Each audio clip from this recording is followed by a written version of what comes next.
Hello everyone, welcome to Thursday Tea Time Live. How you doing? It is, the 24th of February 2022. So I hope you're all doing well. Thank you to those who joined me last week. I was on location, was rudely interrupted at the end, and my sound went, which always happens when I do it on my phone if I get a phone call in. So thank you for bearing with me. Apologies to you on YouTube if you missed me last week.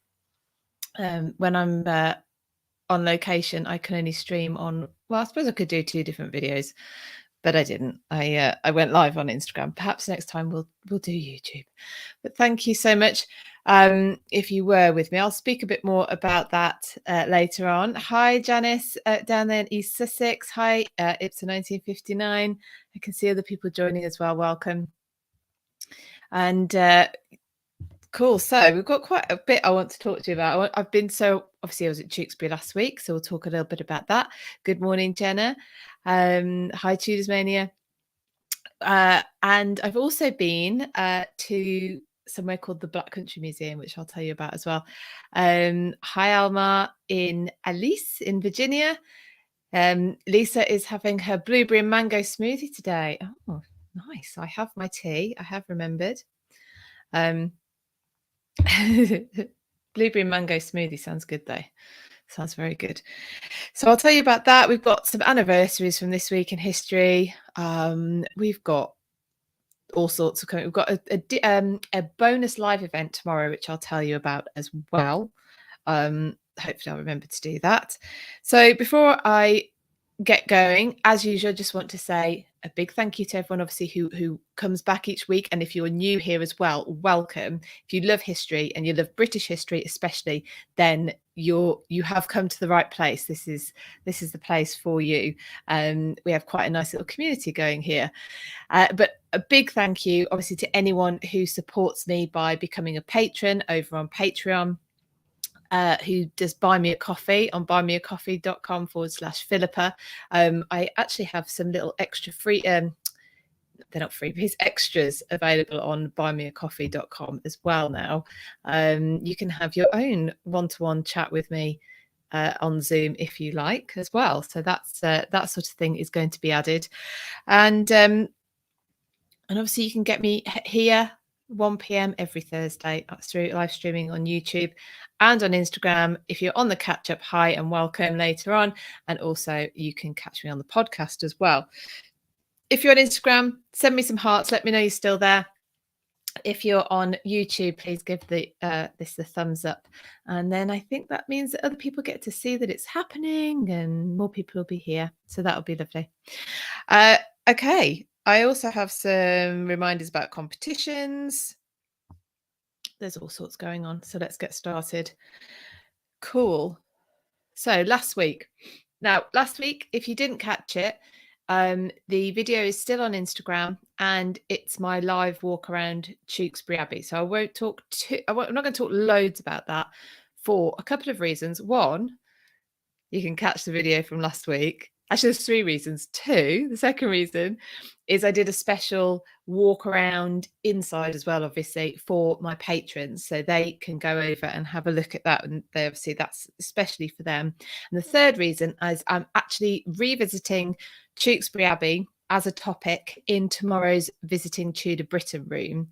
So that will be hosted on Sarah's Instagram tomorrow, so that's at the Tudor Travel Guide, and I'm talking about Tewkesbury Abbey, but specifically the Tudors at Tewkesbury Abbey. So I'm going to be doing that tomorrow because I don't know if you may know, I don't know if I mentioned it in the live last week, but Tewkesbury was a location visited by Henry VIII and Anne Boleyn when they went on their 1535 summer progress.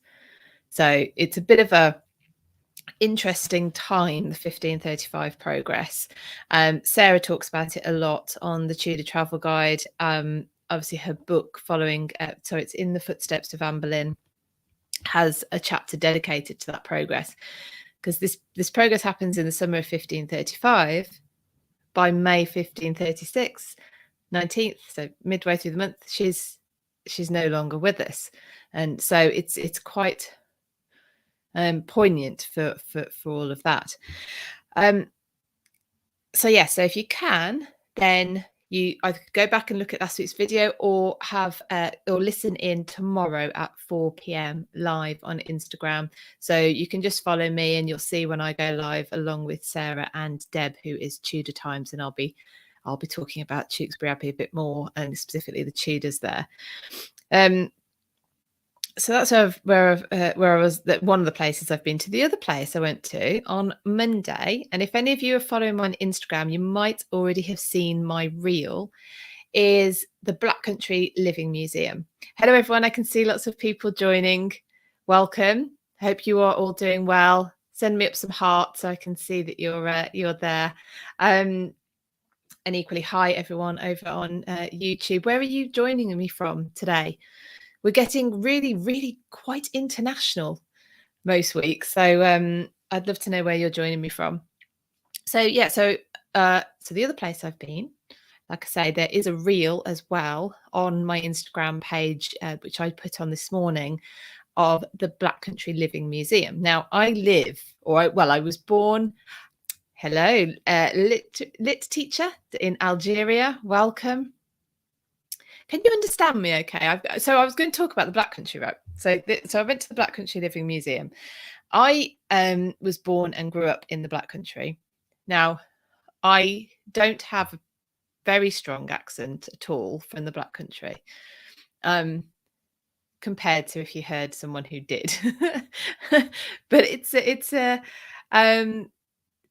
kind of a name given to a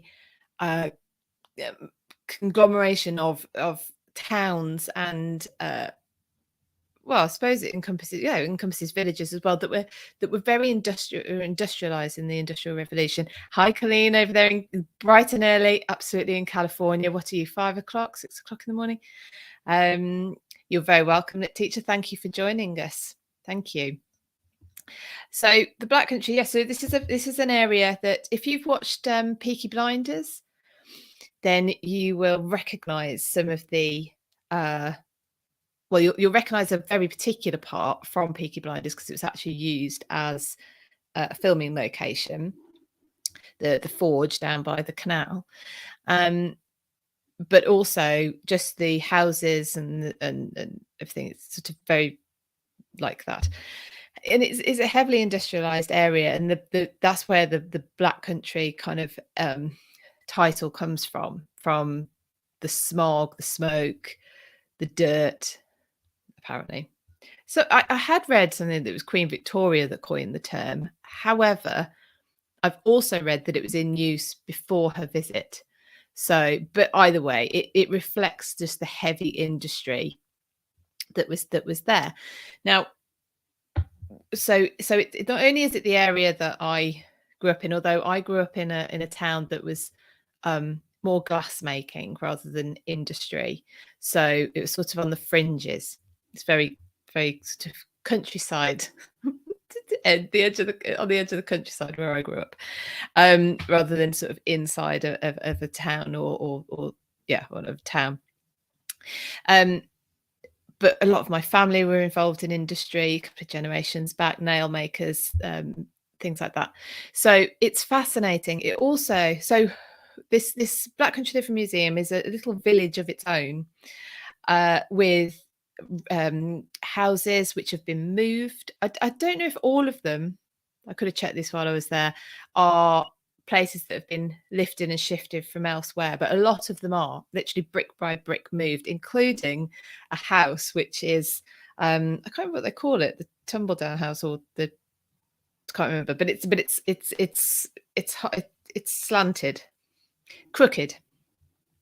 And that happened to a lot of houses because of the mining underneath. So tunnels and core subsidence, and the houses would sort of, you could see that they were tilting. So there's one that has been moved.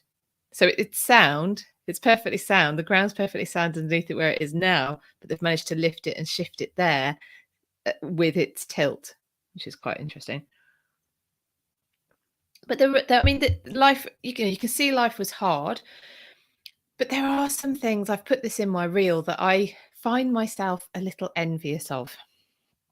Now, tell me if you think I'm totally, totally wrong on this, or you've got a different view. But when you look in the houses, actually, one of the things that I noticed is that the story of the housing, particularly, is always put over as, look at the size of this house that all these people lived in. You might have a family of 5 in this house.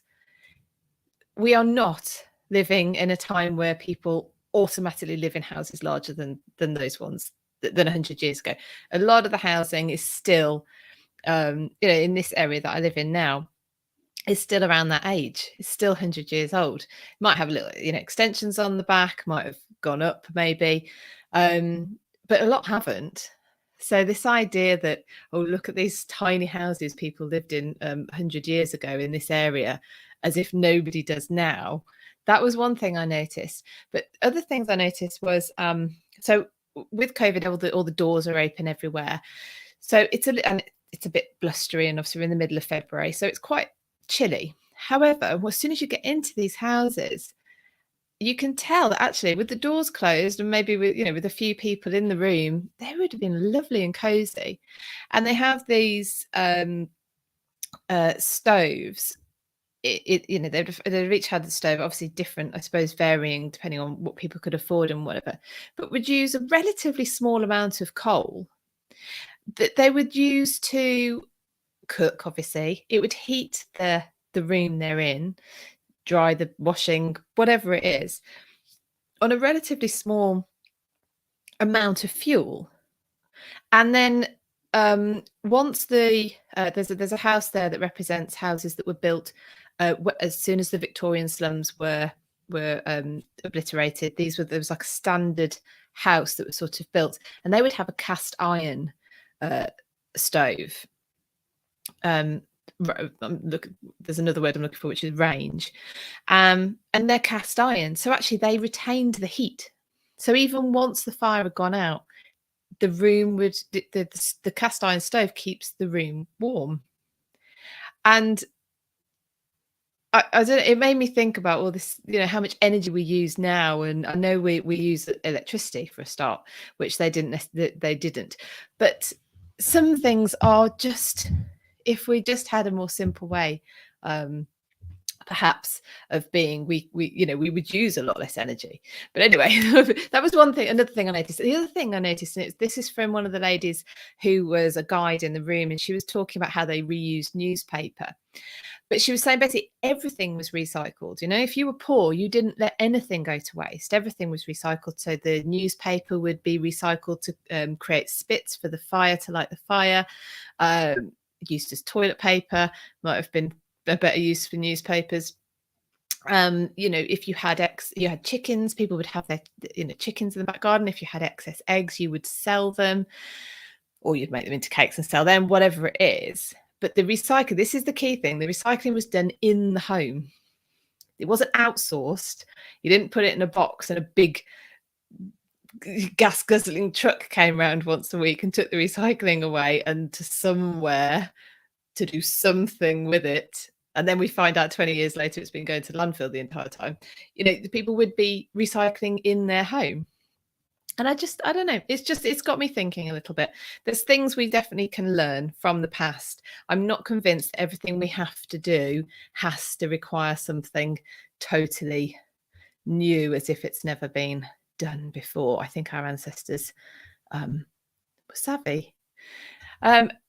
Right, anyway, but that's the Black Country Museum. Have a look at the reel if you haven't already after this, and you'll see things like no supermarkets. There's so much convenience we have now, and I love the idea of going to a shop for each particular thing. But you see, we're time poor now. You have that on the continent, though, don't you? It's Italy. I've been to a lot. You still have shops for different things. Supermarkets aren't quite as big a thing as they are here. In fact, even our small shops are smaller versions of our supermarkets. So Anyway, so it was harking back to a more simple time. Children could play in the street because the streets were for people, not for cars. Whereas now, if someone's trying to cross a street, they have to wait for a car, regardless of what the highway code says. Colleen, yes, less leisure time, yet a simpler life. Yeah. And the other thing I was thinking as well, I don't know that this might be a British specific thing, but families now don't live as close together at all. I mean, families would stay in the same street, in the same location. Just move this up a bit. Would stay in the same street, the same location. But I suppose with the advent of the car and things like that, it's not essential to be able to have to be within walking distance of your family, so we move further away. So it's just a bit of a shame. Yes, I'm not going to talk about Russia and Ukraine at the moment. Let's have a break from that. Plus, I don't know enough about it. Chewing gums. I find the new highway code rule doesn't really work. No, you've got to be quite brave to be a pedestrian or a cyclist to force the issue, I think. But anyway, that's just think shared space and I don't know, just not knocking each other over. Is that something we can do? I think we can. I think we can manage that. Maybe.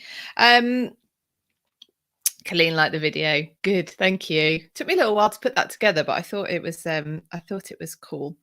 So we're going to talk about some history anniversaries as well this week. I will. What date are we on? So the competition to win Tracy's book closes in a few days' time, 4 days' time. So I'll remind you about that. I was going to give you a book recommendation, but I haven't got it with me. But I'll just tell you about it. And obviously my interview with Heather. Can you hear that? That's the ice cream van. The ice cream van is making its way around in February. You never used to see them except for in the summer, but now they try their hand all year round. Fair play to them. I'll remind you about my interview with Heather Darcy about Anna of Cleves, because there's also a competition to win one of her books. Yeah, cool. So yeah, Katie, woohoo, ice cream. I can't have one. I'm talking to you. Can you come back later? I have to see. Do. Chewing gums. I thought you were playing that music. No. Yes, yeah. Jenna says it's cute. Janice says there's some nostalgia. Yes, see? He must have known. He must have known I was doing this. It's fun. When was the ice cream? When was ice cream invented? Hi, Orlando and Rio. Yes, we're sharing tea time. Oh, all over the world. So ice cream. Well, ice cream is so this is when you started having ice houses, wasn't it? I don't know, but it's actually a relatively new as in like last 200 years type food. Jenna, we have ice cream trucks here in Rhode Island too, but only in the summer. Yeah, what happens to them in the winter? Where do they go? What are they doing? It's like Santa. That's what it is. Lisa says, I looked up about Anna of Cleves and found a book called Catherine of Cleves, her book of hours, and bought it. Beautiful images in it. Oh, wonderful. Oh, Jenna, you also have frozen lemonade trucks. Like sorbet type stuff. Or Mr. Freeze, which my mum wouldn't let me have a Mr. Freeze when I was little. You churn up your own ice and add a... If King Henry tried ice cream, history probably wouldn't. He probably wouldn't be. Put it. Hold on. If Henry VIII tried ice cream, history probably wouldn't. Wasn't that harsh? Wouldn't be that harsh. Can you imagine if he had ice cream? Only he's a big lad anyway, wasn't he? Jenna, like Italian ice, but softer. Oh, nice. World history. Britain has a long tradition and history. Yes, we do. And actually, at the moment, again, my arms aren't long enough. I haven't put the book too close. close enough. I am looking at pre-Norman conquests. So it's all right, Romance Victorians. I was trying to read it and not getting it right. Ipsa says, in Roman times, there were already sorts of ice cream like sherbet. Ah, fantastic. Jenna says, oh boy, I can see the empty tubs around his bed now. Yep, Henry VIII. Romance, I'm driving. Well, don't go knocking down anyone. just listen in and you can message me later. Sky in Flames, did the Tudors brush their teeth? I'll come back to that in a second. Jenna, chewing gums, Henry VIII would finish several of the big tubs, not in weeks but days. Yeah. Because they liked their sugary stuff already, didn't they? Their marzipans and things like that. And of course, sugar being the being a sign of wealth. Yeah. Oh, he'd have. Oh, especially in heartbreak, or what Henry considered being heartbreak. Yeah, he'd have just sat there with like big tubs of ice cream. Yeah. Michael. He certainly made women scream, even if he didn't like ice cream. Yeah. So yes, Skies in Flames. Beautiful picture, by the way. Tudors, did they brush their teeth? They did, but not in the way we would think of it. So I believe they used like a rag, and because they must have felt, right? They must have felt all the, when you've had something sugary, and you get the fur on your teeth, and you just go and brush your teeth. So they would have known that they wouldn't have felt like that was a pleasant sensation just because there was no Colgate or whatever. So yeah, I think they used like rags, and then they did have paste as well. Now the problem with the paste was it had sugar in it, so not great. Lisa says, did they brush their teeth with a bit of wood? I don't know, or twig. I'm not sure. I think it would have to be some sort of it would have to be styled in some sort of way, wouldn't it? Otherwise, because you wouldn't do it twice if you got splinters from it. Colleen, I read Elizabeth brushed with honey. Yeah, there is this. Can you imagine though? Like Winnie the Pooh, with all the honey in your mouth. Of course, honey's very good for antibacterial qualities, but it's not. It's still full of sugar. Oh yeah. So I don't know, but so they did have a form of it, but how good it was is another thing. Michael says David Howarth's old book 1066, The Year of the Conquest, is a good read. Thank you, Michael. So yes, so I started that, didn't I? So I'm going back before the conquest, because I have fallen into the trap of basically starting with the conquest all the time, in terms of thinking about English and subsequently British kings and queens. So I'm getting well into Old English kings and the formation of an England that William could then come and conquer. And obviously, so there was Danish incursions into England for centuries, and then they permanently set up here. So England, as we think of it now, and Britain, is nothing like. Now, in the area that I'm in as well, just out of semi-interest maybe, was the area called Mercia. I don't know if you ever heard of like the King of the Mercians or whatever. That is not that has not come down to us now as an area. So there's no county called Mercia. There's the only place you will hear that referred to is in the police force for this area, and I think there is an army. What do you call them? Oh my god, the Mercians. Anyway, But that's the only place you'll hear of them. Most people who live in what would have been Mercia wouldn't be able to tell you where Mercia actually was. But anyway, so there's all of that. There's the geography of England. There's the obviously the people who were in charge. There's how we had law, religion, because of course, so the Romans leave in 300 and something AD, and the conquest is in 1066. In between that, we get a Christian conversion as well. So Christianity builds. It takes centuries.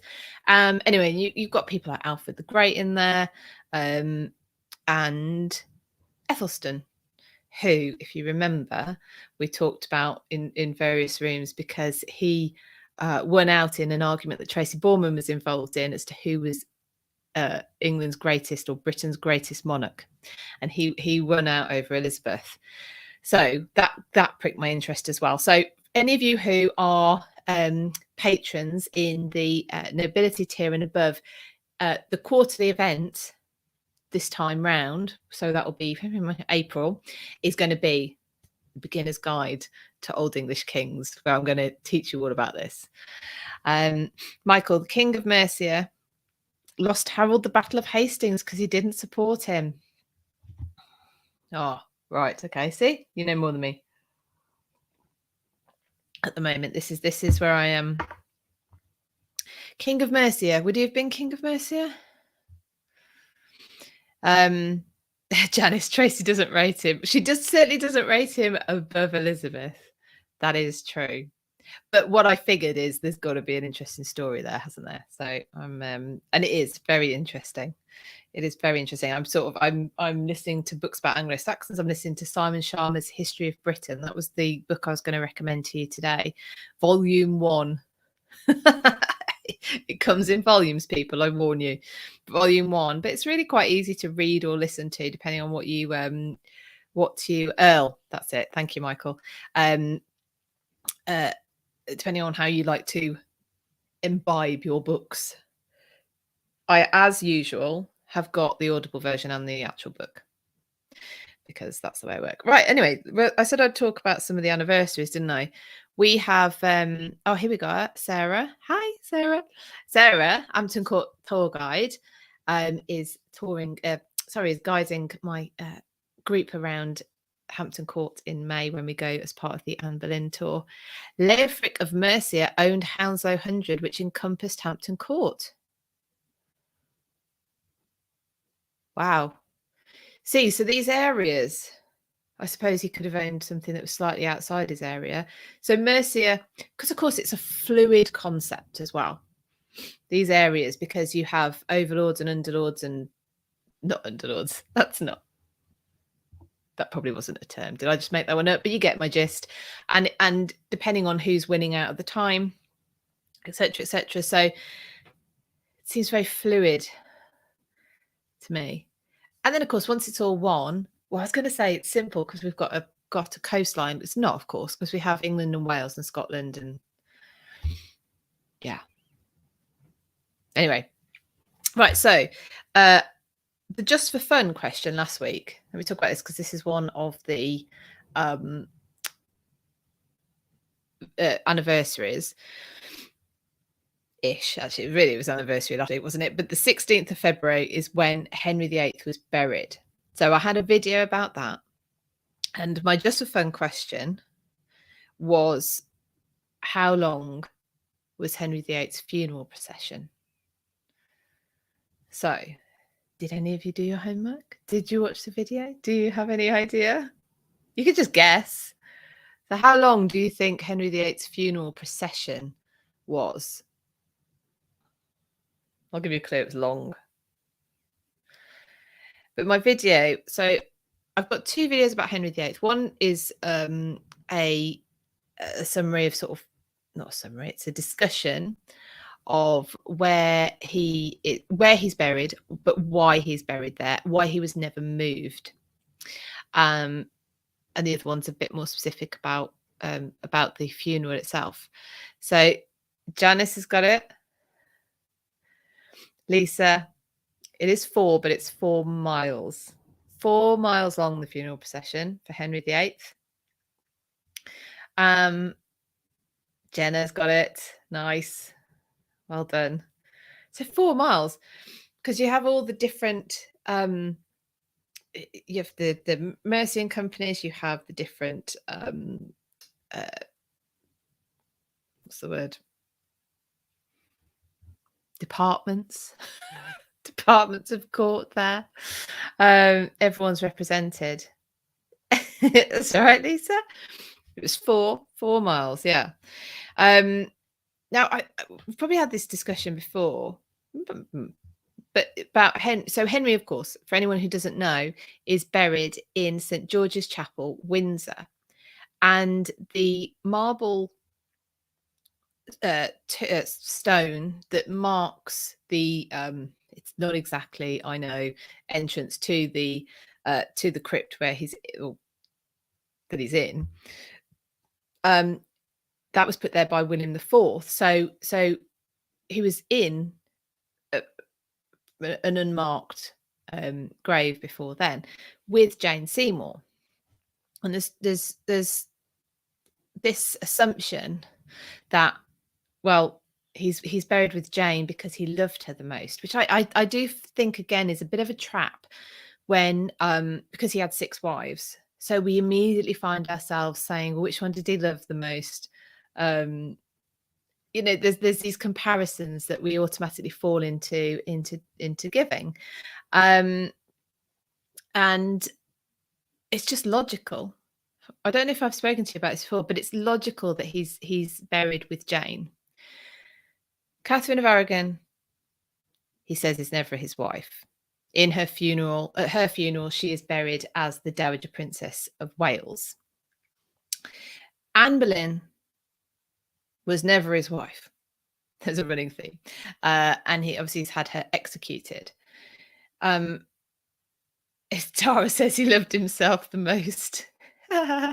Yes, that's a good summary. Yes. Genesis Tracy says that it's because Charles Brandon is buried at St George's.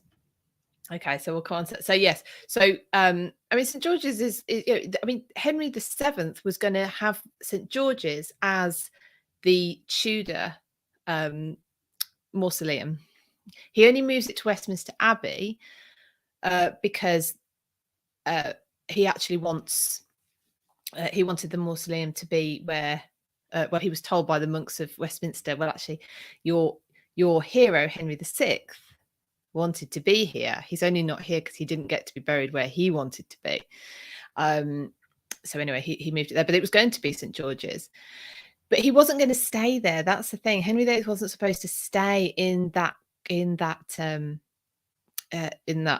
burial place. He was supposed to be moved. There was a tomb. Work had begun on it, of course, because he actually took it off Wolsey for a beginning. But it, you know, it was designed, and it should have been. It just was never done. So obviously Jane had predeceased him. Jane, he'd never disputed the marriage, and she's the mother of his heir. Michael says one wife is enough. Doesn't seem to end well when there's more. But Anne of Cleves is still alive when he dies, and again that marriage was annulled. Catherine Howard had been executed, and Catherine Parr is still alive. So what I'm saying is, logically, she was the only one he could have been married with anyway, buried with anyway, and so therefore it's not, to me, proof positive that he loved her the most at all. It's just not proof to me. But anyway, it's an interesting story, and I've got those videos anyway where I go through it. They're getting a bit old now. I look different. So what else have we got? 20th of Feb, so 1547. That was Henry VI's coronation. Henry, oh my goodness, where am I going? Edward VI's coronation. Of course, he was only 9. He was only 9 when he was crowned, or when he became king. And there's this story of him stopping the coronation procession going through London to watch acrobats. which is the sweet thought for a boy who started to show rather tyrannical leanings later on. Celia, hello in Brazil. Welcome. Where is everyone else joining me from? I know we've got lots of people from America. We have a couple from Brazil, and the UK. Yeah. I was going to say the sun's shining, but it's gone in, so it's going to call me a liar. Yes, this is one I was going to talk to you about more. Now, Elizabeth I, I don't know if you know this, on the 25th of February, 1540, Elizabeth I was excommunicated. Michael's down there in North London. That was awful, sorry. And Indita over there in India, hi, welcome. Hope you are well.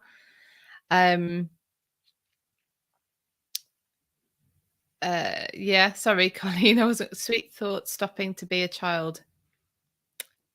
Sorry, I don't know what you're after, what you're saying there. So Elizabeth was excommunicated by Pope Pius V in February 1570, and that had the personal implications for her to be excommunicated as a Protestant, so not a member of the Catholic Church. Yeah, there were nothing. However, what that did politically, and actually for her, you could argue, and her council did for her personal safety, it sanctions holy war. It sanctions also her execution. As far as the Pope is saying, she is not your rightful queen at all. She is an imposter. She can be taken off the throne and replaced, and you would be a hero. So it makes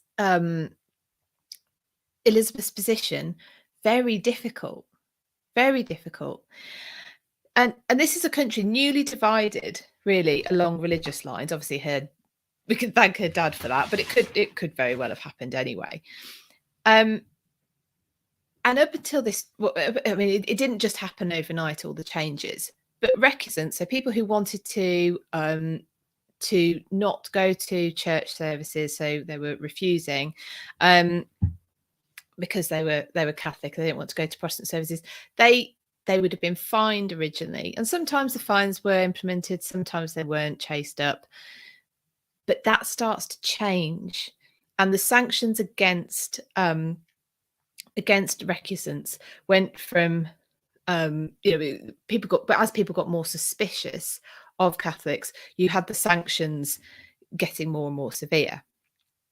I mean, being a priest was illegal. Harboring a priest was illegal. Now, there's a piece of legislation came in 1585, which was flagrantly retrospective, which said that if you had been a priest ordained on the continent since 1559 and you stepped foot on English soil, you were a traitor. If you were harboring them, you were a traitor. And that both of those things attracted or could attract the death penalty. So I do think Elizabeth was going to try and have a middle line. I don't know what you think, but it became increasingly difficult to the point of being impossible. And being excommunicated by the Pope, so this sort of sanction for people to whether they would do it or not, but the sanctions given to she's not your queen, you can topple her and it's fine. That's brilliant. In fact, God would love that. Puts them in a very difficult position. There were about 130 priests and 60 lay people who were executed after this legislation for this purpose, for this reason. So if you're a Catholic in England, this is how we get places like Harvington Hall, which if you haven't seen any of my videos about Harvington Hall, have a look. I've also got an interview with Phil Downing, who manages Harvington Hall. This is a recusant's house, not too far away from me, with seven surviving priest hides. so built around this time. Hello, Araton. Hello in Azerbaijan. Fantastic.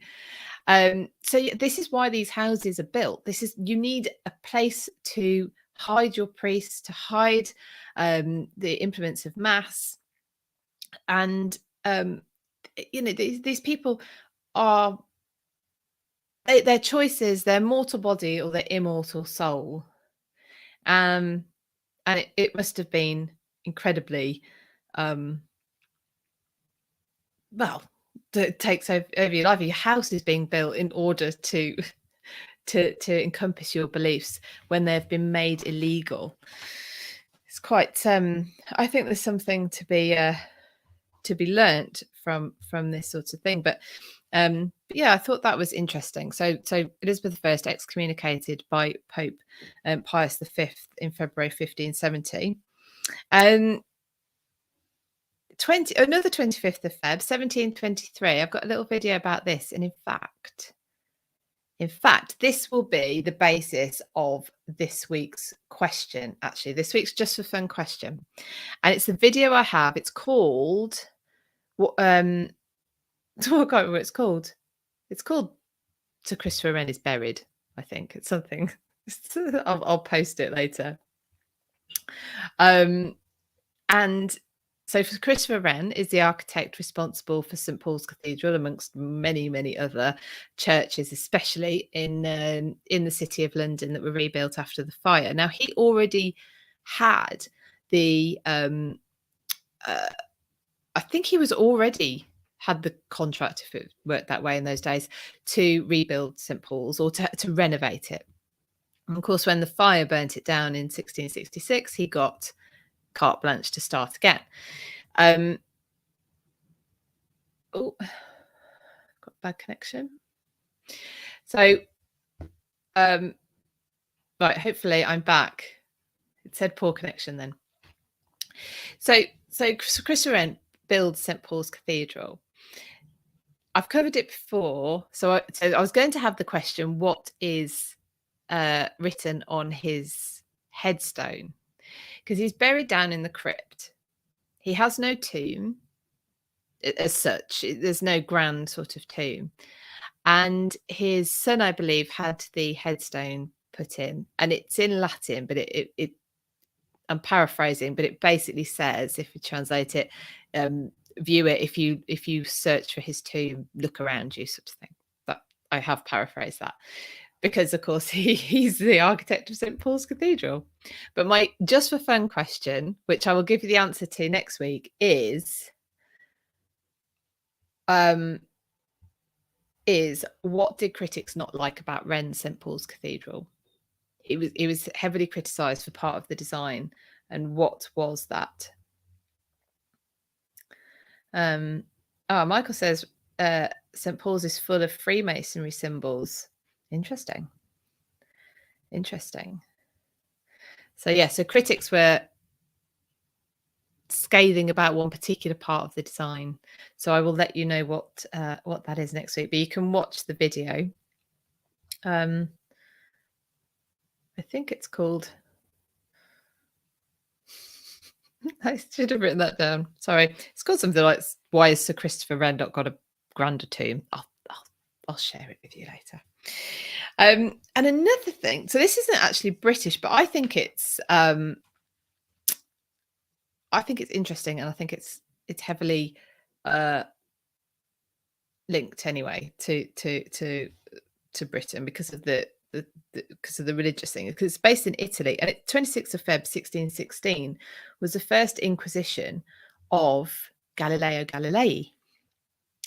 And this Inquisition, basically he was hauled in front of the church for having wrong thoughts, basically, for, of course, heresy, which is effectively having the wrong thoughts. This isn't what we're teaching you. You can't say this. His wrong thoughts, heliocentrism. So this that we now know that the sun is central, and the planets of our solar system revolve around it, including the Earth. Now, this was in direct opposition to what the church was teaching at this time. So they were teaching that the Earth is in the middle and all the planets and the sun revolve around. Heaven is above, hell is below. So to say anything other than that was heresy. Now, Galileo's work actually built on the work of a Polish astronomer, Nicholas Copernicus. Now, I think this is interesting because he had a book written. He wrote a book in 1543, Copernicus, with the heliocentrism central to it. It's called On the Revolutions of the Celestial Spheres. Or it wasn't. It was in Latin, but I'm not going to even try. And it was actually dedicated to the Pope at the time. When Galileo had his Inquisition in 1616, so this is 73 years after Copernicus publishes his book about this, his book is put on a banned list. So his book is now banned at this time. So in 1616, Copernicus's book, which is already 73 years old, is put on a banned list. So there you go. There's a list. It just, the curtailing of free speech and thought is nothing new whatsoever. But it's interesting. I mean, Galileo sort of went, yeah, okay, I won't talk about it in public again. And then, of course, he goes on to develop compasses, telescopes, all obviously based on his ideas. And eventually he is convicted for heresy in 1633, and he's kept under house arrest until he dies. And he dies at the age of 77, in 1642. But I just think there's nothing new under the sun, is there? There's absolutely nothing new under the sun. And that idea as well, that the Earth is central, was important to the people who were giving that, who were trying to get everyone else to believe that idea, regardless of the fact that it wasn't true. And they people died for that to argue against it. Right, what else have we got? I did a post about this the other day. Thomas Beckett, St. Thomas Beckett. Do you know, I can never say St Thomas Beckett when I think about what I say. 21st of Feb, 1173, he's canonized. So I did a bit of a post about this because he was canonized just over 2 years after his death. So this is the Archbishop of Canterbury, he was Archbishop to Henry II, and he was murdered by some knights loyal to the king. This is the "will no one rid me of this troublesome priest" type idea. Although what he actually said, I don't think that it's disputed. But do you know he was in France when he said that? So this wasn't they're in a pub 3 doors down and someone says something and they all go riled up. They made their way back from France in order to do this. I initially thought it must have been something more spontaneous than that, more angry than that, but it wasn't. But anyway, he was made a saint really soon after. He was very popular in life. So when he died, and of course the way in which he died, pilgrims were attracted to go to Canterbury and see the spot that he died, and that there's lots of reliquary boxes from this time where literally a relic, so a piece of hair, a piece of bone. There were vials of water with a drop of his blood in, and people would have these.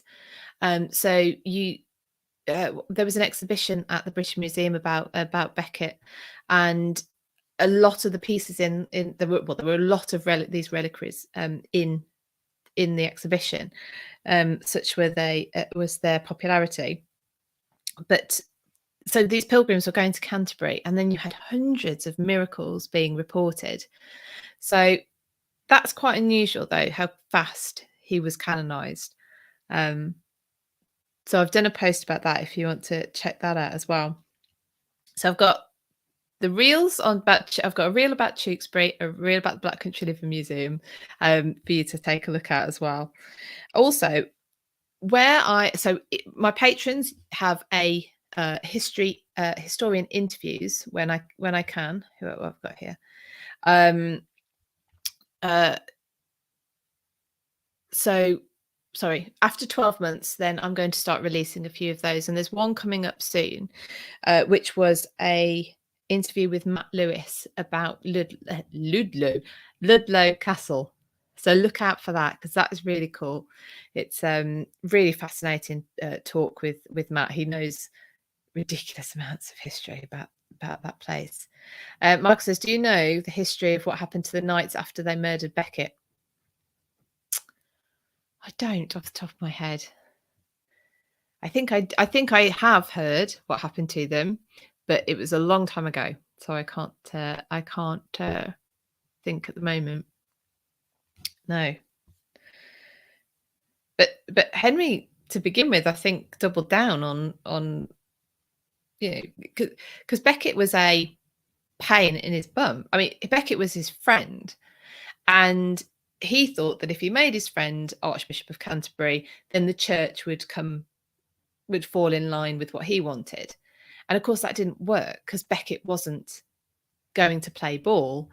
And Thomas Beckett, when Henry VIII split from Rome, people would have these books of saints, and Beckett was one of the saints that everyone was ordered to scrub out of the books, because he stood for the church, like not in opposition to the monarchy, but in the face of opposition from the monarchy.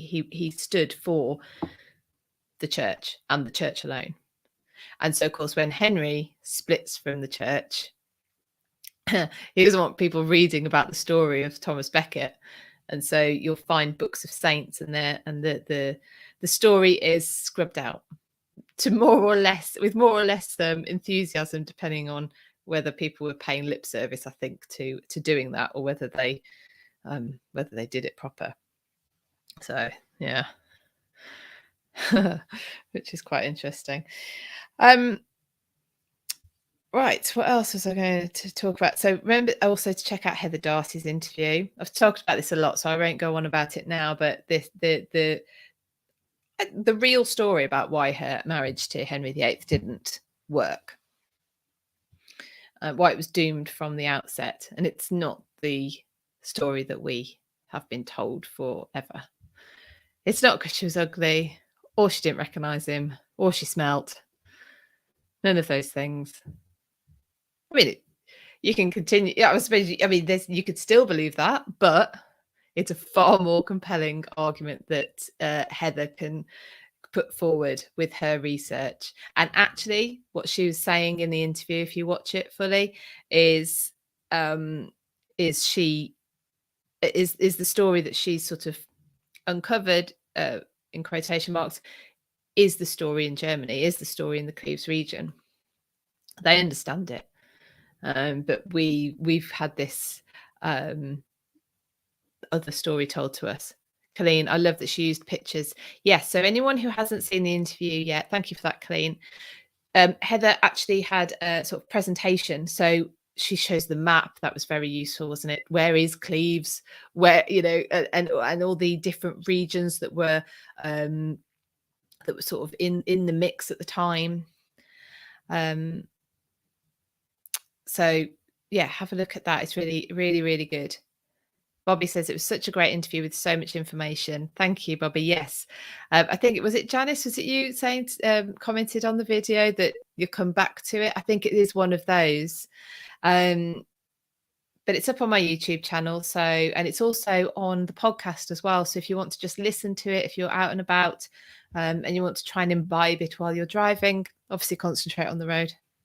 But it's on the podcast as well, so you can do that. If you want to find a link to anything that I'm talking about, then if you go to my bio on Instagram, and also my links on my YouTube channel header, then you should be able to find most of what I'm talking about.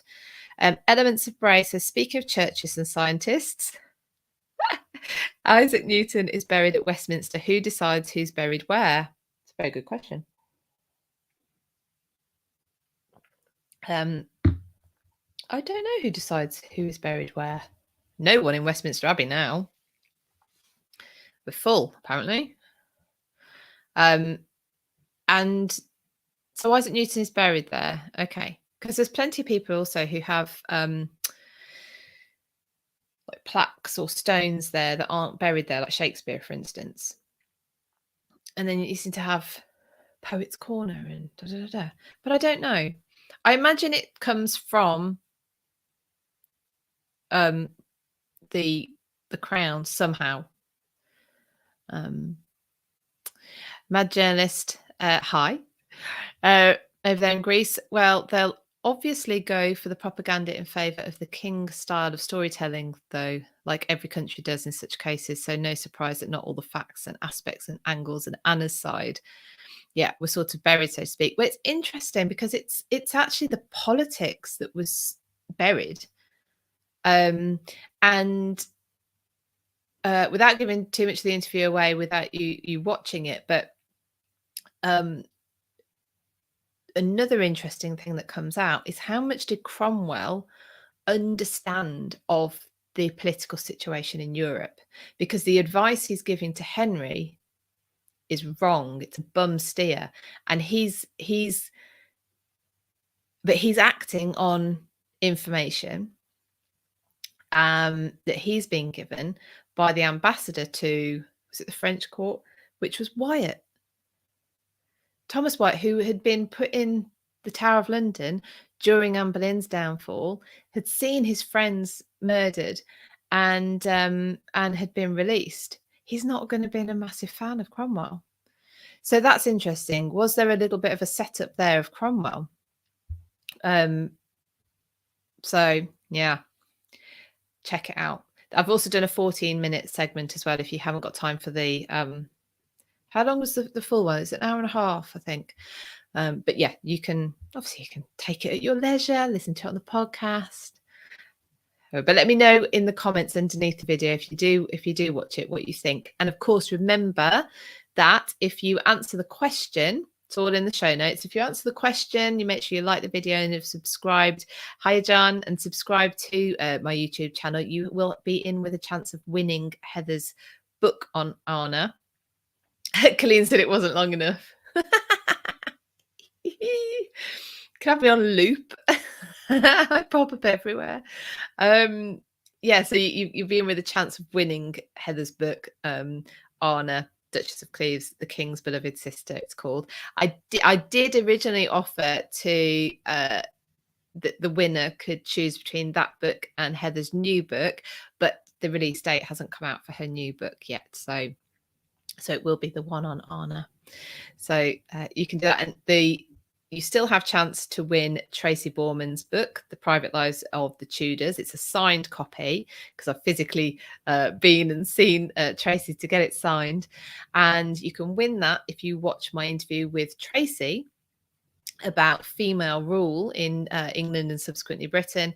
That again is on YouTube, and same rules apply. You just have to like the video, subscribe to the channel, make sure you subscribe to the channel, of course you already are, and answer the question that's there as well. And that closes on Monday. I will be doing the John says Heather's book on Anna is groundbreaking. It is, it absolutely is, Colleen. I want it. Well, maybe you shall have it. Yeah, so and answer Tracy's question. So that will close on Monday. I will do the draw Tuesday or Wednesday, and then I will announce the winner here on Thursday, Tea Time Live next week. That is for Tracy's book. Heather's book, you can be in with a chance of winning that up until the end of this month, 28th of March next month. Where are we? What time is it? Who knows? Jenna, sometimes we're lucky on a Friday night and we get Heather to talk about Anna. Oh yes, because Heather, you can follow Heather on is that Clubhouse, Jenna, that she's on. Because Heather is over in America, she does, for me, a wild time room. It's like 3 o'clock in the morning our time or something. But if you are within that time zone, check out Heather's room, the Reading Renaissance room on Clubhouse. It's fabulous. Chewing gums, really enjoyed the chat, Philippa. Thank you. Thank you very much. Thank you for joining us today. Elements of Bray. It was so interesting hearing a different account of Anne of Cleves and Henry VIII. What other event in history would you be keen to get a different account on? Ooh. Sorry, Clean and Jenna, yes, confirm that is on Clubhouse. So go and follow Heather Darcy on Clubhouse. What other event in history would I be keen to get a different take on?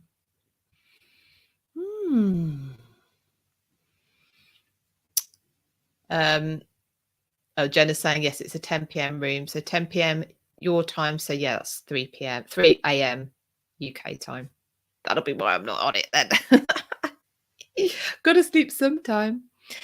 What other? Do you know the Anne of Cleves and Henry VIII has been one of those stories that I have, and I admitted this last week and probably the week before, whenever last I was talking about it, repeated because it was the story we had, but it always just didn't sit right. So what other stories don't sit right? Anyone else got anything that they would love for some more? I don't know, something that just doesn't feel likely, that you hope someone's doing some research on and might put a different spin on it. Michael, the death of the princes in the tower. Well, indeed. The thing with the death of the princes in the tower, so these are the sons of Edward IV that were taken to the tower when their uncle Richard III usurped the throne, if you think that way. And they just didn't reappear. Or did they? I don't know, from when were there all the different stories? The story with Anne and Henry seems to have combined here, at least. Obviously not on the continent, Heather tells us, but here at least, that that's what happened. And it just didn't sound like it's right. Doug would like to see the Knight's account of the killing of Beckett. Yeah, well, I'm pretty sure that would have been subdued, wouldn't it, after the public opinion was known. Lisa, Catherine de Medici, was she or wasn't she evil? Is anyone always one thing or the other? It'd be nice to know her motivations, wouldn't it? I mean, these women, they're just as hard as the men. I think they had their agendas. It would be naive to think that they couldn't or wouldn't. So I'm trying to think of what I would like to. What else do I talk about that doesn't sit right? I don't know at the moment. I'm going to have a think about that. I'm going to think about it. It's a very interesting question. Thank you, Elements of Brie. Bray. Which way do I don't know how to say it. Also, a little bit of a reminder, if you are one of my upper level patrons, I think it's from Nobility to tier upwards, you can now, if you give me your Instagram handle, you become one of my close friends. You can also do that on Buy Me a Coffee, but that means that I do pop more exclusive photos. So when I'm out and about, or if I'm doing stuff, I put stuff on my close friends on Instagram. So you can do that. I've written out to everyone. So if you've not looked at your messages recently, have a look and see if you've got one there. And we can do that. So we've done our Just for Fun question.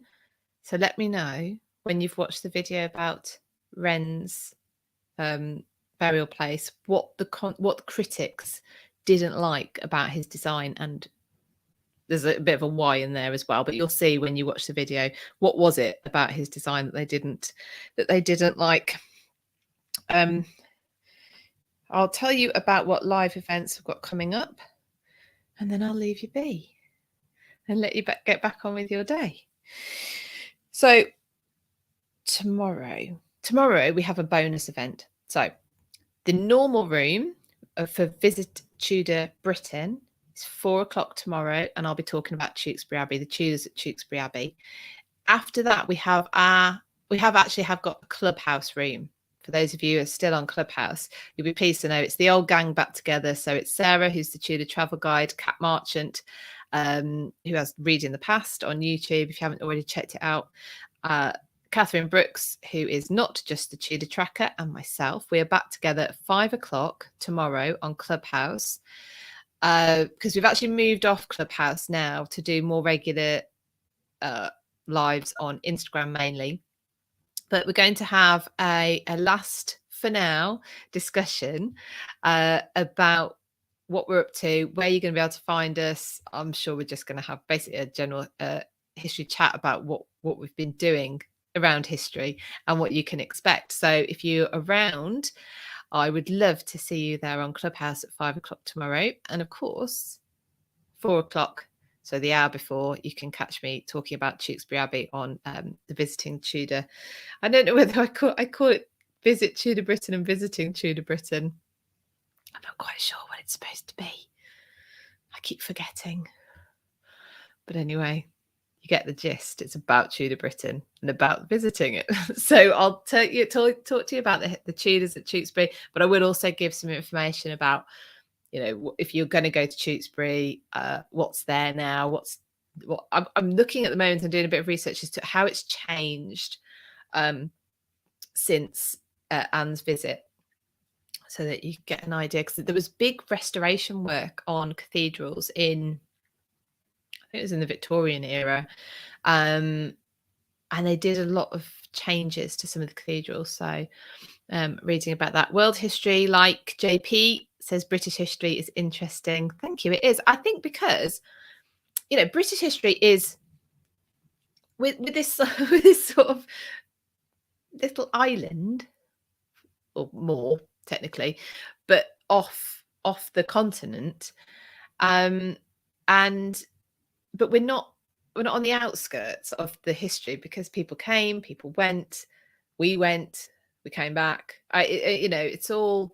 I was saying earlier, for anyone who's joined a little bit later, I'm looking at pre-conquest Britain, and you've got things like, do you know that the Scots were in Ireland? Went to Scotland. The Picts are the people who were living in Scotland. So you've got the real Britons are now in Wales, or went to Wales. Anyway, it's all one big soup. So are you over in Japan? World history, like JP.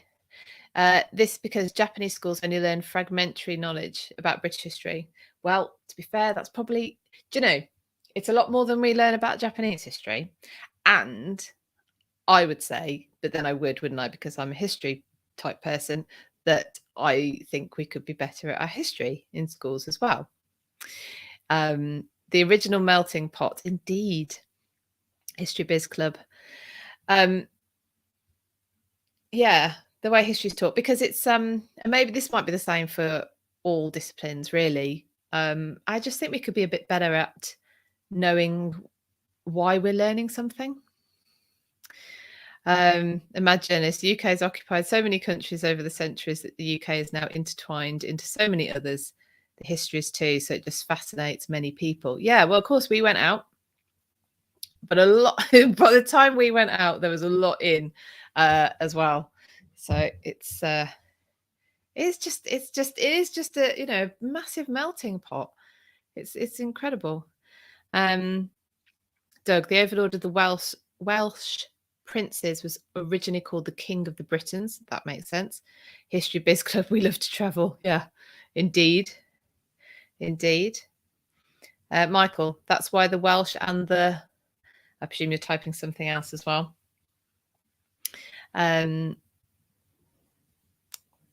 World history, like JP, Britain continued splendid isolation until it formed an alliance with Japan until 1903.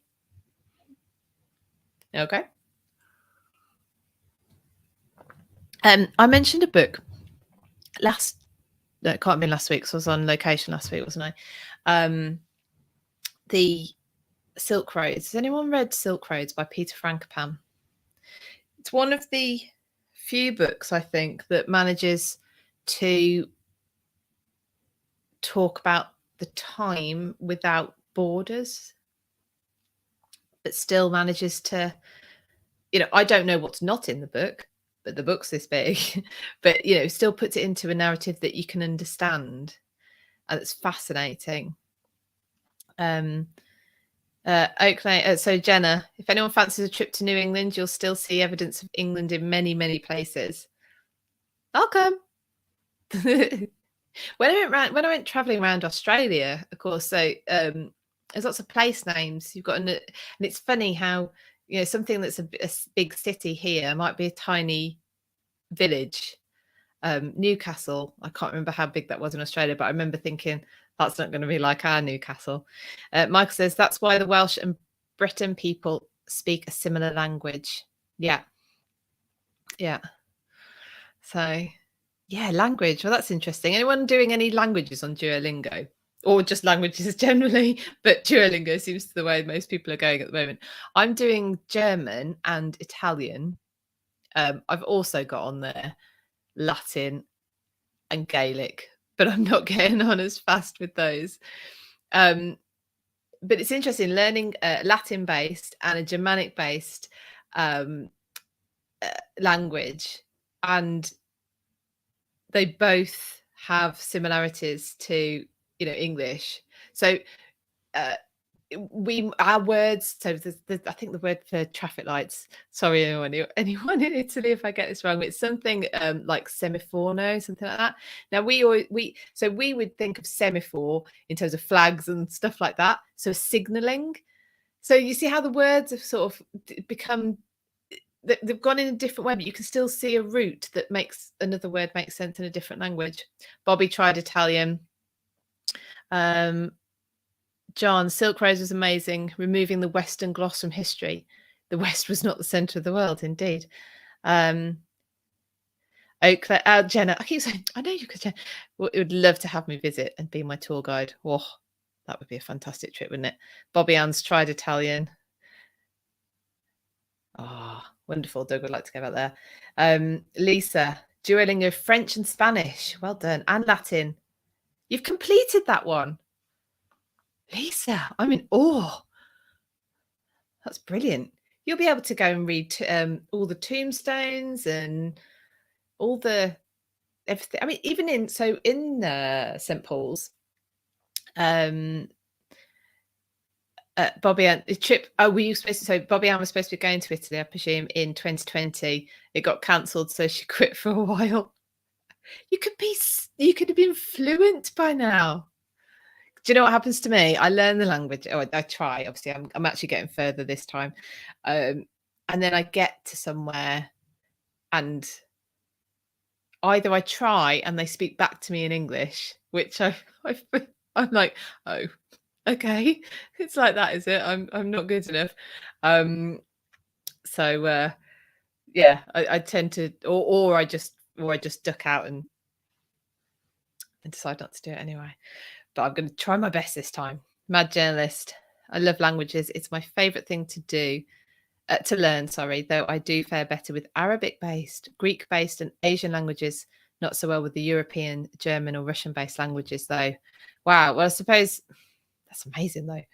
That's amazing. I am in awe of people who can speak different languages. So I thought, well, just get on with it. I'm either going to do it or I'm not going to do it, right?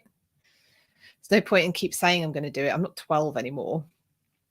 I actually have to implement something if I say I want to do it.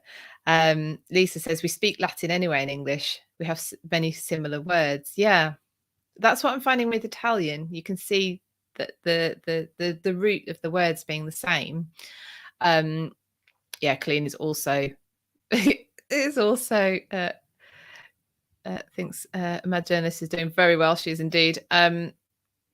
History Biz Club, 2 years learning Dutch in the Netherlands. Every time I spoke Dutch, they answered in English. It's gutting, isn't it? It's gutting. Are you really trying? Lisa's got snow. Lisa, over there in Northamptonshire. Oh, I wonder if we're going to get it next then. Michael speaks Dutch fluently. Double Dutch. What I was going to say about Latin. So, is it Samuel Johnson, the writer of the English dictionary? So he writes the English dictionary, but his inscription on his it's a statue in St. Paul's is in Latin, because they still assumed that Latin would be the dominant sort of language for ecclesiastical matters, I don't know, and political for forever. Now we rock up, and if you're not Lisa, can't read it. I'm so it's gonna be like Mary Beard reading the tombs of the ancient Romans. You could pick out stuff like that. That'd be brilliant, wouldn't it? I'd love to be able to do that one day. I keep saying I'll do my German first. Not that I know when I'm going to go, but we'll all get out there, traveling the world again soon. Well, lots of people already are. I'm very much looking forward to it. I've got private tours, but I haven't put those on my website, by the way. If anyone is coming over and just wants someone to accompany them, especially if it's outside of London, so you want someone with a car, I do that, but I haven't put it on my website yet, so I will get that done so that you can see. I was like, why isn't anyone booking me for private tours? But it might be Philippa because you didn't put it on your website. Yes, maybe that's it. Okay, everyone, I'm waffling. It's an hour and a quarter in. Thank you so much for joining me. And I will be back for Thursday Tea Time Live next week at 1 p.m, streaming live on Instagram and on YouTube. But you can catch me live tomorrow at 4 o'clock on Instagram and on Clubhouse at 5 o'clock for a one-off. Lisa says, try German. Male, female, neutral words are too much hard work. Yes, I am struggling with that. History Biz Club, the cases are the biggest challenge in German. Thank you, Bobby. Thank you, John. Thank you, Katie. Yes, absolutely, everyone. Thank you, Lisa, Michael, everyone, Doug, everyone for joining me. Jenna, sorry if I've forgotten. Mad Journalist. Who else has been here? Orlando, all of you. It's been History Biz Club. Thank you for joining me. I will see you all next week. Have a wonderful week, and take care. All right, everyone. See you really, really soon.